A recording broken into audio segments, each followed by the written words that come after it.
আজকে আমাদের টপিক হলো যে আমরা নিরপেক্ষ ন্যায়ের সিদ্ধান্ত কিভাবে নির্বাচন করব, তাই তো। নিরপেক্ষ ন্যায়ের সিদ্ধান্ত আমরা কিভাবে নির্বাচন করব, তাই কিন্তু এই সিদ্ধান্ত নির্বাচনের আগে আমাদের জানা দরকার যে সিদ্ধান্ত কি। তাহলে এই সিদ্ধান্ত কি জানতে গেলে আমাদেরকে একটা কি করতে হবে, নিরপেক্ষ ন্যায়ের একটা গঠন আমাদেরকে তৈরি করতে হবে। যেমন ধরো আমি একটা নিরপেক্ষ ন্যায় গঠন করে দেখাবো তোমাদেরকে, সিদ্ধান্ত কি, প্রধানাশ্রয় বাক্য কি, অপ্রধানাশ্রয় বাক্য কি, তারপর আমরা সিদ্ধান্ত নির্বাচনের নিয়মগুলো আমরা পড়বো।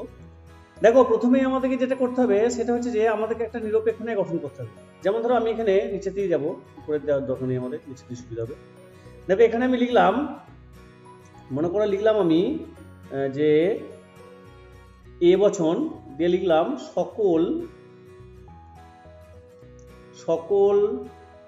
ফুল, আমি ফুল দিয়েই করতে ভালোবাসি, সকল ফুল হয় পবিত্র, সকল ফুল হয় পবিত্র করলাম। তারপর একটা লিখলাম আমি এ বচন সকল নারী হয় পবিত্র।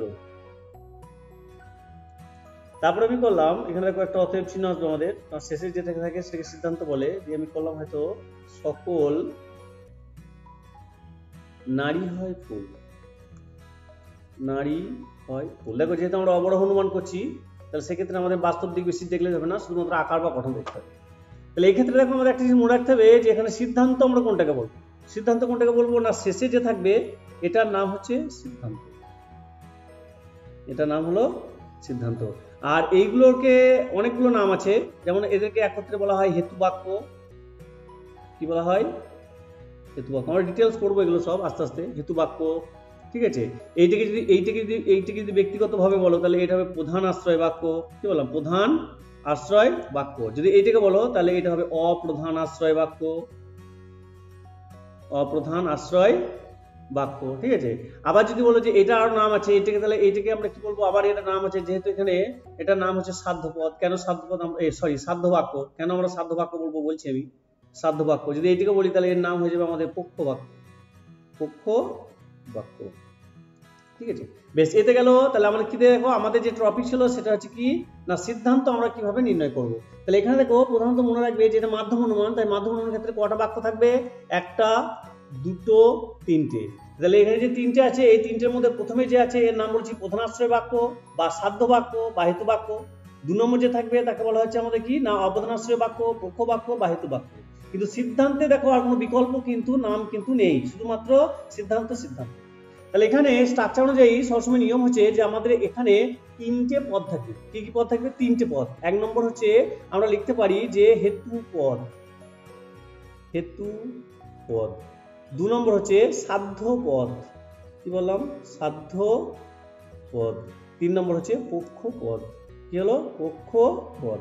তাহলে একটা জুটির ক্ষেত্রে কটা পদ থাকবে এরকম? নিরপেক্ষ ন্যায়ের ক্ষেত্রে টোটাল আমাদের 3টে কিন্তু পদ থাকবে, সাধ্য পদ, হেতুপদ, সাধ্যপদ আর পক্ষপদ, ঠিক আছে। আমি সিদ্ধান্ত নির্বাচন টপিকে আছি, যে সিদ্ধান্ত নির্বাচনের আগে আমাদের এগুলো জানা দরকার। তাহলে এই যে হেতুপদ, সাধ্যপদ, পক্ষপদ কোথায় থাকে দেখো, আমি তোমাদের একটু মার্ক করে বোঝানোর চেষ্টা করি, তাহলে তোমাদের যুক্তিটা বুঝতে সুবিধা হবে। তাহলে হেতুপদ কোথায় কোথায় থাকছে? হেতুপদ হচ্ছে যে দুটি আশ্রয় বাক্যের যে কোনো জায়গায় থাকে। কি বললাম? দুটি আশ্রয় বাক্যের যে কোনো জায়গায়, যে কোনো উদ্দেশ্য বিধেয় যে কোনো জায়গায় থাকতে পারে হেতুপদ, সেটা প্রধান আশ্রয় বাক্য বা অপ্রধান আশ্রয় বাক্য হতে পারে। সাধ্যপদ কোথায় কোথায় থাকবে দেখো, সাধ্যপদ থাকবে আমাদের, সাধ্যপদকে বলা হয় পি বলি আমরা, আর হেতুপদের আমরা নাম দিয়েছি সাধারণত এম, আর সাধ্যপদের নাম দেবো আমরা পি।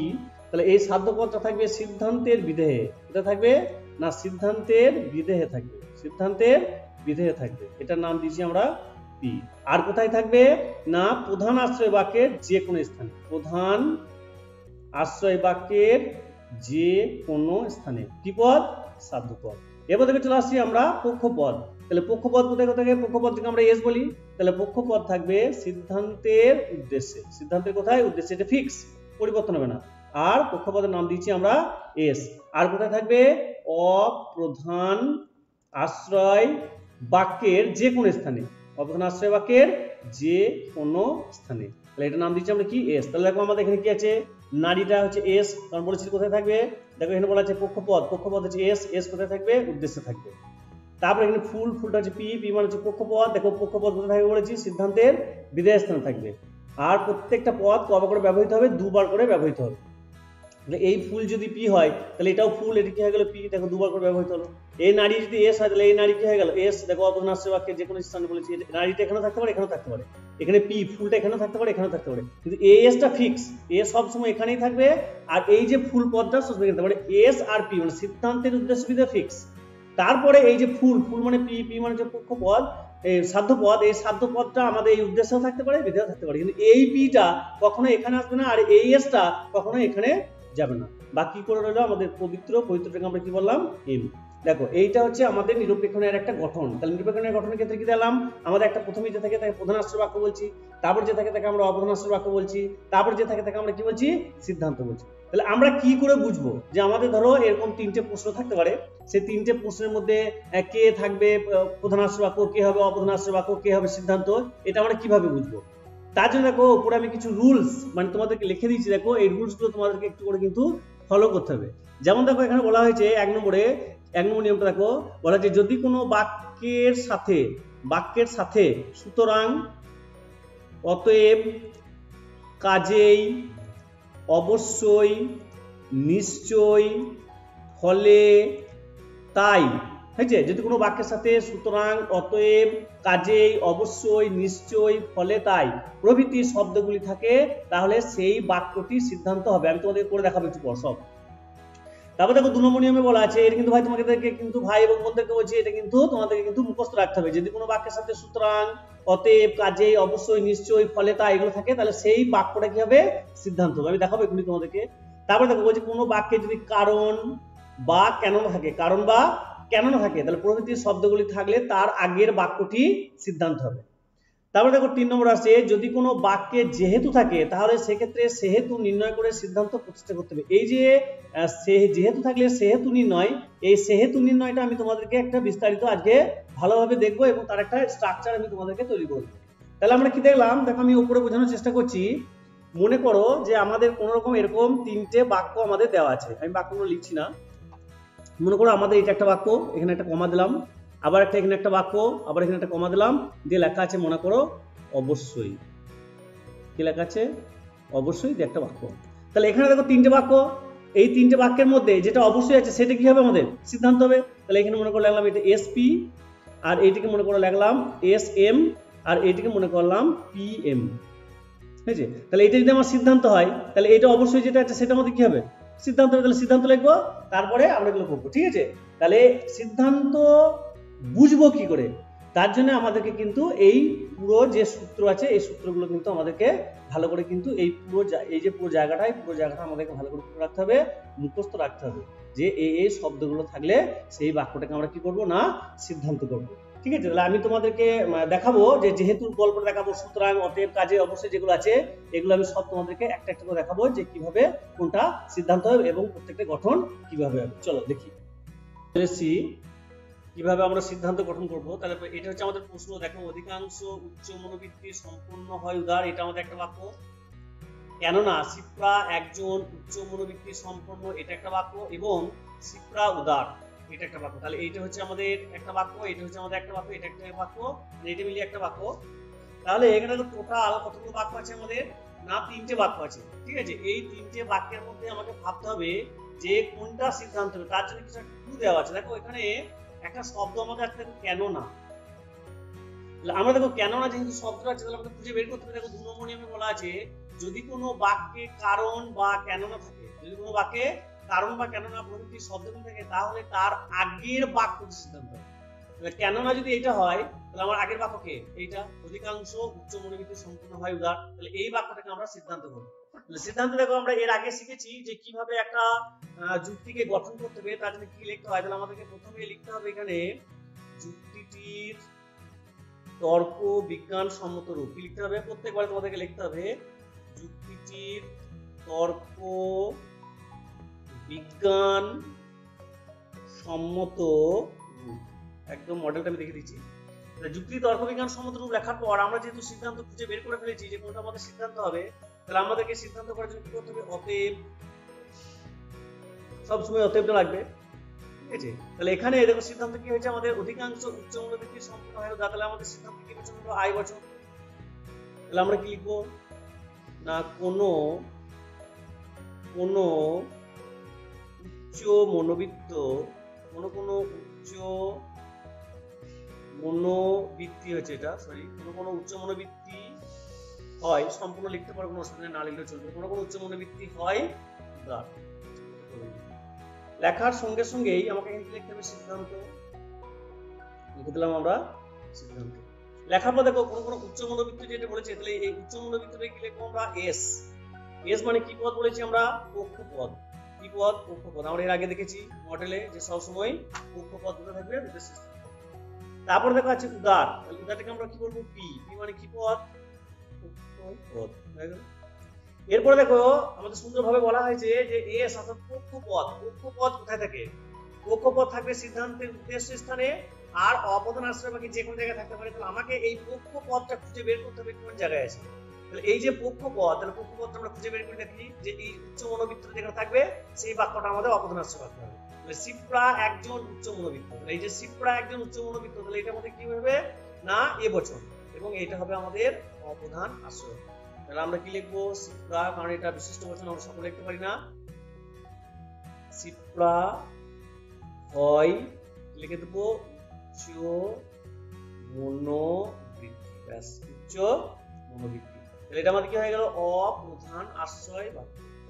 এইভাবে আমাদেরকে করতে হবে, অপ্রধান আশ্রয় বাক্য। কখনোই কিন্তু আগে প্রধান আশ্রয় বাক্য করতে হবে না, প্রথমে সিদ্ধান্ত আসবে, এস লিখে দেবে। তাহলে এই উচ্চ মনোবৃত্তি যদি এস হয়, তাহলে এইটা উচ্চ মনোবৃত্তি, তাহলে আমাদের কি হয়ে গেল? এটা এস। ঠিক আছে, তাহলে এস, এস মানে কি বলেছি? পক্ষপদ। ঠিক আছে, তাহলে এখানে শিপ্রা, শিপ্রা এখন বাদ রইলো, তাহলে শিপ্রা কি একটু পর আমরা করতে পারবো। তাহলে আমাদের এখানে দেখো এই বাক্যটা কাজ করা হয়ে গেছে, এই বাক্যটা কাজ করা হয়ে গেছে, তাহলে যে পড়ে আছে শিপ্রা উদার, তাহলে অটোমেটিক্যালি এটার মধ্যে কি হবে? প্রধান আশ্রয় বাক্য। তাহলে আমরা লিখবো এ বচন, কি লিখবো? শিপ্রা হয় উদার। শিপ্রা হয় কি হয়ে গেল আমাদের? উদার। শিপ্রা হয় উদার, তাহলে কি হয়ে গেল? প্রধান আশ্রয় বাক্য। প্রধান আশ্রয়, ঠিক আছে, প্রধান আশ্রয় বাক্য। ঠিক আছে, তাহলে এখানে দেখো, এখানে পি, এই যে উদার, উদার যদি পি যদি পক্ষপদ হয়, তাহলে এখানে উদার, তাহলে এই উদার হচ্ছে পি, তাহলে পি মানে এখানে কি পদ হয়ে গেল? এটা পক্ষপদ। তোমরা ব্র্যাকেটে পক্ষপদগুলো লিখবে না, আমি এখন বোঝাচ্ছি বলে লিখছি। তাহলে বাকি যে পড়ে রইলো সে কি হলো? এম। আমরা আগেও বলেছি এম, এম মানে কি পদ? হেতুপদ। এম মানে হচ্ছে হেতুপদ। এটা হলো আমাদের এম, আমরা লিখে দিলাম হেতুপদ। আমরা কি বলেছিলাম? হেতুপদ কোথায় থাকবে? হেতুপদ যে আশ্রয় বাক্যে যে কোনো জায়গায় থাকতে পারে। তাহলে দেখো আমরা শিখলাম যে কোনো বাক্যের যদি কারণ বা কেন থাকে, কোনো বাক্যে কারণ বা কেন না থাকে, তাহলে সেই ক্ষেত্রে কি হবে না? তার আগের বাক্যটা কি হবে? সিদ্ধান্ত। ঠিক আছে, আর তারপর আমরা দেখি আমাদের কি আছে, তারপরে প্রশ্ন আমাদের কি আছে সেটা আমরা করার চেষ্টা করব। ঠিক আছে, তো আমরা 2 নম্বরে চলে এসেছি। এখানে দেখো আমাদের টোটাল আবার দেখো আগের মতো দেখো 3টে বাক্য আছে, প্রত্যেক করে 3টে করে বাক্য থাকবে, কোনো দুটো থাকবে, সংক্ষিপ্ত নেই, এগুলো আমরা পরে আসবো আস্তে আস্তে। এখানে দেখো মুরগি ডিমের ভিতর থেকে আসে, ডিম মুরগির ভিতর থেকে আসে, একটু ফানি বাক্যগুলো। অতএব মুরগির ভিতর থেকে আসে, 3টে বাক্য আছে। তাহলে এই 3টে বাক্যের মধ্যে কে সিদ্ধান্ত হবে, কে প্রধান আশ্রয় বাক্য হবে, কে অপ্রধান আশ্রয় বাক্য হবে, সেটা আমরা জানতে পারছি না। তাই জন্য আমি বলেছি 1 নম্বর নিয়মে বলা আছে যদি কোনো বাক্যে সুতরাং, অতএব, কাজেই, অবশ্যই, নিশ্চয়ই, ফলে, তাই, তাহলে কি আছে দেখো? অতএব, প্রথমেই দেখো কি আছে? অতএব। এই অতএব ভাষাটাই দেখো এই জায়গায় আছে। তাহলে আমি কি বলছি? যদি কোনো বাক্যের সাথে অতএব থাকে, তাহলে সেই বাক্যটা কি হবে? সিদ্ধান্ত। আমরা আগের মতো আবার কি লিখবো? যুক্তিটি তর্ক বিজ্ঞান সম্মত রূপ। প্রতিবারে আমাদেরকে এটা লিখতে হয়, যুক্তিটির তর্ক বিজ্ঞান সম্মত রূপ, এটা লিখলাম। ঠিক আছে, লিখার পর দেখো আমাদেরকে এবারে কি করতে হবে না? যুক্তিটা আমাদেরকে সাজাতে হবে। তাহলে আমাদের প্রথমেই দেখো আমরা বলেছি সিদ্ধান্ত হচ্ছে এটা আমাদের, অতএব হচ্ছে আমাদের সিদ্ধান্ত। তাহলে আমরা কি করবো? অতএবের একটা সিম্বল দেবো, অতএব। মুরগির ভিতর থেকে আসে, এটা হবে এবচন। তাহলে এ লিখলাম কি না? সকল, মুরগি তো অনেক রকম হয়, সকল মুরগি হয় মুরগির ভিতর থেকে আসা প্রাণী। একটু বড় হয়ে গেল, আসা প্রাণী। এটা কি করে দিলাম আমরা? সিদ্ধান্ত। এটা আমাদের কি হয়ে গেল? আগের মতো কি হয়ে গেল? সিদ্ধান্ত। প্রথমে আমাদের কি বলেছি আমরা? সিদ্ধান্ত আগে অঙ্কন করতে হবে। তাহলে এটা মুরগিটা কি হয়ে গেল আমাদের? এস। আর মুরগির ভিতর থেকে আসা প্রাণী যেটা হয়ে গেল, এটা হয়ে গেল আমাদের পি। তাহলে এস, এস মানে কি বলেছি? কক্ষপথ। আমি আবারও বলছি, এস, এস মানে হচ্ছে কক্ষপথ, আমরা আগে বলেছি। লিখে দিলাম এখানে কি? কক্ষপথ। পি, পি মানে কি হয়ে গেল? সাধ্যপথ। দেখো আমরা আগের বারেরটা আর এই বারেরটা একটু লক্ষ্য করে বুঝতে পারবে যে আগের বারে দেখো আমরা লিখেছিলাম প্রথমে সিদ্ধান্ত, তাহলে সিদ্ধান্তের প্রথমে যেটা উত্তর আসছে সেটা আমরা কক্ষপথ বলেছি, আর যেটা বিধেয় পদ সেটাকে আমরা সাধ্যপথ বলেছি। এই জায়গাটা ফিক্স, কোনোদিন কিন্তু পরিবর্তন হবে না। এই যে মুরগিটা আমাদেরকে খুঁজে বের করতে হবে যে আমাদের, তাহলে এটা আমাদের হয়ে গেল, এটা পুরো বাদ দিয়ে দাও। এই দুটোর মধ্যে মুরগি কোন জায়গায় ঢুকে আছে সেই জায়গাটা আমাকে খুঁজে বের করতে হবে। তাহলে এখানে মুরগি বলেছে, তাহলে সকল মুরগি হয়। তাহলে এখানে দেখো বলেছে মুরগি ডিমের ভিতর থেকে আসে, ডিম মুরগির ভিতর থেকে আসে। তাহলে এখানে দেখো প্রথমেই মুরগিটা আছে, সেই হিসাবে কি হয়ে যাবে? এই যে মুরগিটা বলছে, তাহলে এই মুরগিটাকে আমরা কি করবো? এখানে সিদ্ধান্ত মানে অবদান আসতে পারবো। তাহলে এই বছর তাহলে আমরা কি লিখবো? সকল মুরগি হয়, এটা আমাদের অপভ্রংশ বাক্য হয়ে যাচ্ছে, তাই তো? এটা হয়ে যাচ্ছে আমাদের 2 নম্বর বাক্য, আর এটা হয়ে গেছিল আমাদের 3 নম্বর মানে সিদ্ধান্ত বাক্য। তাহলে অটোমেটিক যে পড়ে রইলো এটা হয়ে যাবে আমাদের প্রধান আশ্রয় বাক্য। ঠিক আছে? তাহলে সকল মুরগি হয় ডিমের ভিতর থেকে, মুরগি হয় ডিমের ভিতর থেকে আসা প্রাণীগুলো। এটা হয়ে গেল আমাদের কি? অপ্রধান আশ্রয় বাক্য, অপ্রধান আশ্রয় বাক্য। তাহলে এটা এক নম্বর কি আছে? মুরগি ডিমের ভিতর থেকে আসে, সরি ডিম মুরগির ভিতর থেকে আসে। তাহলে এ বচন, তাহলে কি লিখবো? সকল ডিম হয় মুরগির, সরি ডিম হয় মুরগির ভিতর থেকে আসা প্রাণী, এটা কি হয়ে গেল আমাদের প্রধান আশ্রয় বাক্য। এটা হয়ে গেল আমাদের প্রধান আশ্রয়। চলো, তাহলে এই মুরগি যদি এস হয়, তাহলে এটাও মুরগি, তাহলে মুরগি কি হয়ে গেল আমাদের এস, তাহলে এটার নাম হয়ে গেল কি? কক্ষপথ। তাহলে এই পি যদি সাধ্যপদ হয়, মুরগির ভিতর থেকে আসা প্রাণী, তাহলে এটা আমাদের মুরগির ভিতর থেকে আসা প্রাণী, তাহলে এটা হয়ে গেল আমাদের কি? পি। এটা হয়ে গেল আমাদের সাধ্যপদ। কি হয়ে গেল? সাধ্যপদ। তাহলে বাকি কি বলে লাগবে? এখানে আছে ডিম, আর এখানে কি আছে? ডিম। তাহলে এই ডিমটা হয়ে গেল এম, এম মানে হয়ে গেল আমাদের হেতু পদ। এটাও হয়ে গেল আমাদের এম, হয়ে গেল হেতু পদ। তাহলে আমরা দুটো শিখলাম। প্রথমবারে ছিল কারণ বা কেননা, তার আগে সিদ্ধান্ত করেছিলাম, এটা আবার অতএব হয়ে গেলাম। এরপরে আমরা দেখাবো যেহেতু এবং সেহেতু। তাহলে এটা ছিল আমাদের 1 নম্বর, এটা হচ্ছে আমাদের 2 নম্বর, এটা হচ্ছে আমাদের 3 নম্বর। 3 নম্বর হচ্ছে সিদ্ধান্ত, 2 নম্বর হচ্ছে অবদান আশ্রয় বাক্য, 1 নম্বর হচ্ছে প্রধান আশ্রয় বাক্য। ঠিক আছে? চলো পরের বারে আমরা যেহেতু সেহেতু থেকে দেখবো কিভাবে সেহেতুটাকে নির্ণয় করতে হয়। চলো স্টার্ট করি। তাহলে এই যে মডেলটা, এই মডেলটা কি বলেছি আমি? না যেহেতু থেকে সেহেতু কিভাবে বের করবে? যেহেতু থেকে সেহেতু, কারণ হচ্ছে সেহেতুটাই হবে আমাদের কি? সিদ্ধান্ত। সেহেতুটা কি হবে? আমাদের সিদ্ধান্ত। কি হবে? সিদ্ধান্ত। তাহলে সেহেতু দেখো কিভাবে আসবে। মনে করো এটা একটা বাক্য, এটা একটা বাক্য, এটা একটা বাক্য। তাহলে এখানে মনে করো একটা বাক্য দিয়ে আছে, তারপর মনে করো এরকম একটা কমা আছে, তারপরে দেখো এখানে লেখা আছে যে যেহেতু, কি লেখা আছে? যেহেতু। এখানে মনে রাখবে যে এইটা যেহেতু হলো, তাহলে সেই ক্ষেত্রে যেহেতু যে বাক্য থাকবে সেই বাক্যটা কখনোই সিদ্ধান্ত হবে না। আর এখানে যেহেতু আছে বলে এর আগের বাক্যটাও কি হবে না? সিদ্ধান্ত হবে না। তাহলে আমি কি বললাম? যেহেতু যদি থাকে সেই বাক্যটাও সিদ্ধান্ত হবে না, যেহেতু আগের বাক্যটাও সিদ্ধান্ত হবে না। তাহলে পরে রইল কে? প্রথম এটা। তাহলে এখানে সিদ্ধান্ত কি হয়ে গেল? এটা। তাহলে এটা হয়ে গেল আমাদের কি? সিদ্ধান্ত। ঠিক আছে? এটা একটা মডেল, তুমি স্ক্রিনশট করে নেবে। আবার মনে করো আমাদের প্রথমেই আছে যেহেতু, কি লেখা আছে? প্রথমেই বাক্যে আছে যেহেতু। তাহলে আমরা কি বলেছি? প্রথমেই যদি আমাদের যেহেতু থাকে তাহলে সেই বাক্যটা কি হবে না? সিদ্ধান্ত হবে না। আর যেহেতুর পরে যদি আবার মনে করো কমা বা সেমিকোলন থাকে, তাহলে সেই ক্ষেত্রে এখানে আছে, আবার এখানে মনে করো আছে এবং, কি লেখা আছে এখানে? এবং। তাহলে যেহেতু বাক্য সিদ্ধান্ত হলো না, যেহেতুর পরে যদি কমা থাকে তাহলে সেটা হয়ে যাবে আমাদের সিদ্ধান্ত, এবংটা আর সিদ্ধান্ত হবে না। তাহলে এইটা হয়ে গেল আমাদের কি? সিদ্ধান্ত। ওকে, বেশ। আবার মনে করো এখানে আছে যেহেতু, কি আছে? যেহেতু। আবার মনে করো এখানে লেখা আছে এবং, এখানে লেখা আছে এবং। তাহলে যেহেতু বাক্য কখনোই কি হয় না? সিদ্ধান্ত হয় না। আর যেহেতুর পরে যদি এবং কিংবা লেখা থাকে কিন্তু, আর যদি এই সমস্ত শব্দগুলো থাকে সেই বাক্যটাও আর সিদ্ধান্ত হবে না। যেহেতু আছে, যেহেতুর পরে যদি এবং থাকে, কিন্তু থাকে, আর থাকে, তাহলে তারপর এটা সিদ্ধান্ত হবে না। সিদ্ধান্ত কোনটা হয়ে গেল? প্রথম এটা কি হয়ে গেল আমাদের? সিদ্ধান্ত। বলো কি হয়ে গেল? সিদ্ধান্ত। এরকম হতে পারে। আবার মনে করো প্রথমেই আছে যেহেতু, প্রথমে আছে যেহেতু।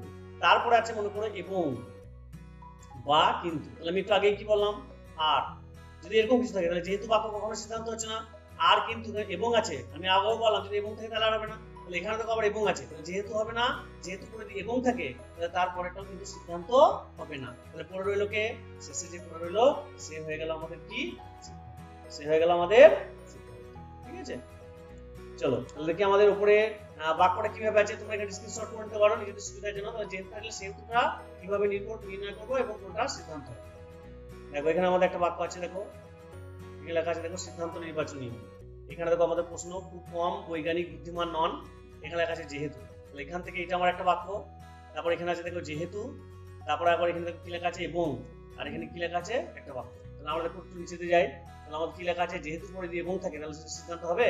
দেখো আমাদের এই জায়গাটা মিলছে, দেখো 3 নম্বর যে রুল, এই 3 নম্বর রুলটা মিলছে। তাহলে প্রথমে একটা বাক্য ছিল, তারপর দেখা আছে যেহেতু, তারপর আছে এবং, তারপর কিন্তু। তাহলে কিন্তু বা আর তাহলে সিদ্ধান্ত যেটা আছে এটা সিদ্ধান্ত হলো না, যেহেতু বাক্য হলো না সিদ্ধান্ত, তাহলে প্রথমে এটা কি হয়ে গেল সিদ্ধান্ত। দেখো আমাদের যে যুক্তিটা আজকে আমরা করবো বলছি, এই যুক্তির ক্ষেত্রে দেখো তাই আছে, মিলছে। দেখো এখানে কি আছে যেহেতু, এখানে কি আছে এবং, তাহলে আমার কি এটাও আমার সিদ্ধান্ত হলো না, এটাও আমার সিদ্ধান্ত হলো না। সিদ্ধান্ত কি হলো, এই বাক্যটা আমার কি হয়ে গেল সিদ্ধান্ত। তাহলে আমাদের কি প্রথমে কি লিখতে হবে, যুক্তিটির তর্ক বিজ্ঞান সম্মত রূপ। প্রতিবারের মধ্যে আমরা করবো যুক্তিটির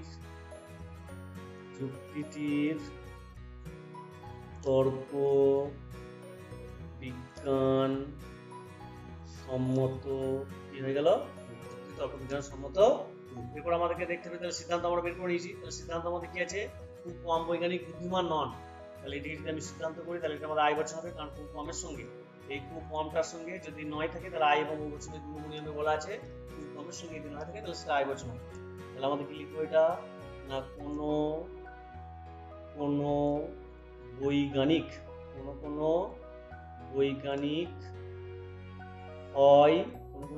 হয় বুদ্ধিমান, এটা করে দিলাম আমার সিদ্ধান্ত হয়ে গেল সিদ্ধান্ত। তাহলে এখানে কি হবে, বৈজ্ঞানিকটা আবার প্রতিবারের মতো কি হয়ে গেল এস। তাহলে বৈজ্ঞানিক কি লিখবো আমরা, খুব বদল বলেছিলাম এই জায়গাটা ফিক্স, এটা হলো বুদ্ধিমান, এটা হলো পি, এখানে লিখলাম আমরা সাধ্য। ক্লিয়ার। তাহলে এই বৈজ্ঞানিকটা আমাকে আবার খুঁজে বের করতে হবে, যে এই বৈজ্ঞানিকটা যেটা থাকবে তাহলে এখানে আমাদের সিদ্ধান্ত হয়ে গেল এইটা, তাহলে এটার মধ্যে এইখানে বৈজ্ঞানিক ঢুকে আছে, তাহলে এটা আমাদের কি হবে অপনাশের বাক্য।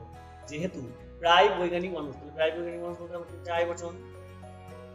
আবার লিখবো কোনো বৈজ্ঞানিক হয় মানুষ, কোনো বৈজ্ঞানিক হয় কি লিখলাম মানুষ, কোনো বৈজ্ঞানিক হয় মানুষ। তাহলে এটা আমাদের কি হয়ে গেল অপ্রধান কি আশ্রয় বাক্য। তাহলে এটা হয়ে গেল, এটা দুটো কাজ হয়ে গেল। তাহলে যে পড়ে আছে এটা হবে আমাদের প্রধান আশ্রয় বাক্য, সব মানুষ বুদ্ধিমান, লিখলাম এ বছর। তাহলে লিখো সকল মানুষ হয় কি বুদ্ধিমান, সকল মানুষ হয় বুদ্ধিমান। এটা হয়ে গেল আমাদের প্রধান আশ্রয় কি, প্রধান আশ্রয়। ঠিক আছে। তাহলে এই বৈজ্ঞানিক যদি এস হয় তাহলে এই বৈজ্ঞানিক কি হয়ে গেল এস, তাহলে এটাও কি হয়ে গেল পক্ষপদ। তাহলে এই যে বুদ্ধিমান যদি পি হয় তাহলে এটাও বুদ্ধিমান, তাহলে এটা হয়ে গেল পি মানে কি হয়ে গেল সাধ্যপদ। তাহলে বাকি মানুষ যে পদ রইলো এটা হয়ে গেল আমাদের হেতুপদ। আমি বলেছিলাম দেখো হেতুপদ কখনো কি হবে না, সিদ্ধান্তে আসবে না। এটা হয়ে গেল মানুষ, এটা হয়ে গেল হেতু। ঠিক আছে, দেখো তাহলে এই ছিল আমাদের কিভাবে আমরা সিদ্ধান্ত নির্ণয় করব, সেই সিদ্ধান্তের সমস্ত রুলস আমি দেখো বলে দিয়েছি এবং আবার একবার বলে দিচ্ছি। যদি কোনো বাক্যের সাথে সুতরাং অতএব কাজে অবশ্যই নিশ্চয়ই ফলে তার বিপরীতে সত্য থাকে সেই বাক্যটাকে সিদ্ধান্ত করবে। আর যদি কোনো বাক্যে কারণ বা কেন থাকে তার আগে থেকে সিদ্ধান্ত করবে।